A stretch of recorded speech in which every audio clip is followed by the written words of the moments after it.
the second break, so he's definitely maybe excited about this one.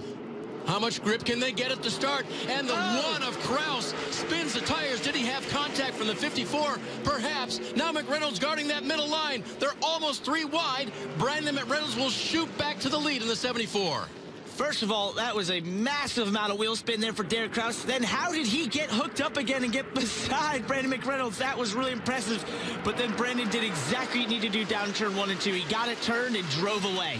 Incredible that McReynolds could drive away, that Kraus could save the car. And now with just 1 lap to go, can the one car get to the 74? Can Kraus catch McReynolds? We saw him have huge gains earlier at the end of that long run just before this caution. Oh, Ankrum, the championship contender. Oh, in trouble. The 54 gets into the 17. Dipple into Ankrum on the exit of turn 2. They get it right.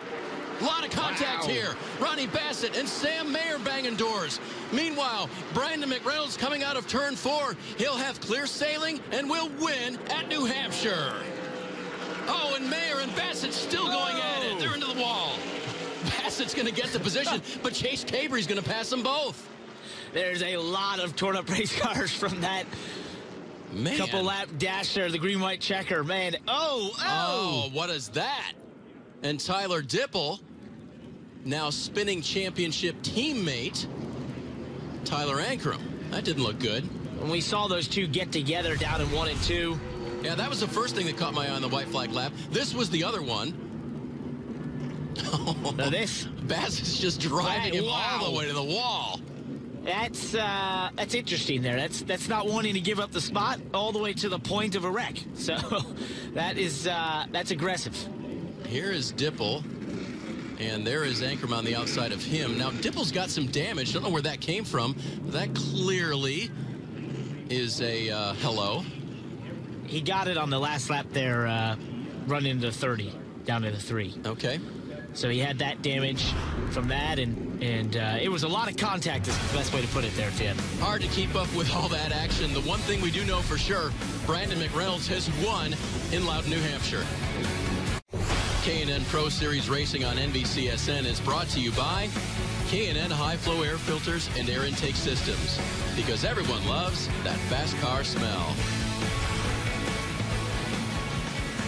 What an afternoon at the New Hampshire Motor Speedway, and it's not over for the fans in the stands. By the way, coming up next on NBCSN, you can see the modifieds race.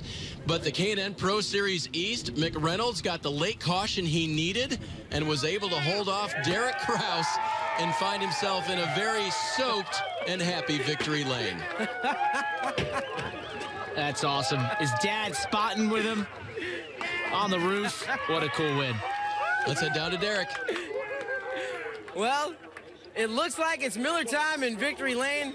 Brandon McReynolds jumps out, gives John Visconti a big hug. The rest of the crew, all smiles and happiness all around. Brandon McReynolds had his dad, Larry Mack, up in the spotter stand tonight, congratulating him. Come on down here. Nice run for you. Was that final caution your saving grace? Yeah, absolutely. Kraus had us beat. David and those guys brought him a good car, and I just got so tight I was screaming on the radio, and luckily Bruce and my dad were keeping me calm. Dad did a hell of a job spotting it. It means so much to come out here and beat these guys. I mean, people got to understand we don't have one full-time employee, so to come out here and whoop up on these guys is a lot of fun. We obviously respect our competition, but we stuck it to them today. It was pretty cool. When you come to these races, especially with, a smaller team, smaller budget, it's very satisfying for you. But what about these big tracks? Talladega, you've won at Iowa, now here. What is it about the big tracks that you like so much? I don't know. I guess I just stuck on short tracks, but I just can't thank John Visconti and Bill and everybody, IGA, that made this happen. I mean, it's just...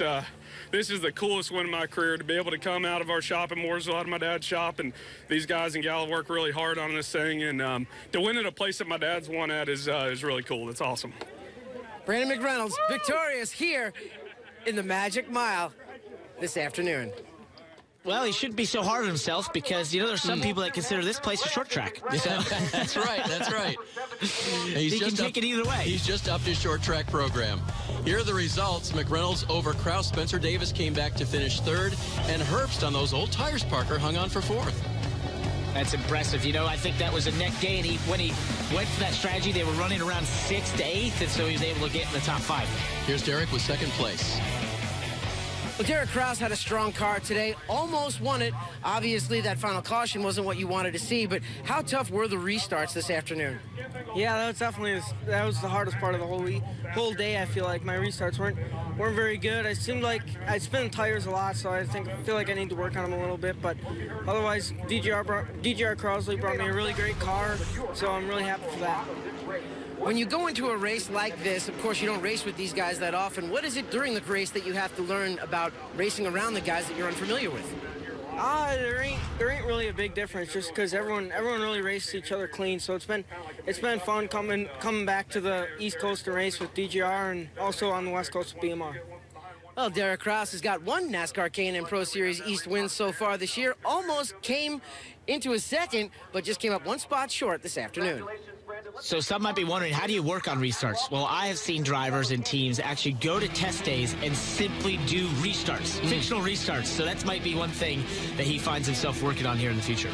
Now you see the points difference between 1st and 2nd. There is no way with one race remaining that Tyler Dipple can pass Tyler Ankrum. That means Ankrum will be the season champion in the East Series. He's with Derek.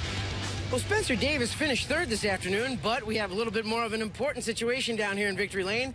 Tyler Ankrum clinches, by virtue of his 13th place finish, the 2018 NASCAR K&N Pro Series championship. And champion, what does that sound like to you? It sounds pretty awesome. It was just unfortunate the way we got it, on the last lap. Almost got wrecked by our own teammate. But it was a rough race. It was a long race, that's for sure. We struggled with the car all weekend. Just trying to find the balance with, all 3 different series here and the 3 different rubbers. And that really affected us most of the weekend. But, I'll always love coming back here to New Hampshire. It's awesome to get the championship. We worked really hard on it all year. So hats off to the GGR guys. They worked super hard. And they kept me up. They kept me going that entire race. And no matter what, they tell me to keep my head up. And they coached me the entire time. So it's nice to watch these 74 guys celebrate. But, yeah, I had a blast. Well, what started off as a learning year for Tyler Ankrum ends up with him etching his name into the NASCAR history books. No, Derek, you're right. He wasn't even supposed to run the whole season, and here he ends up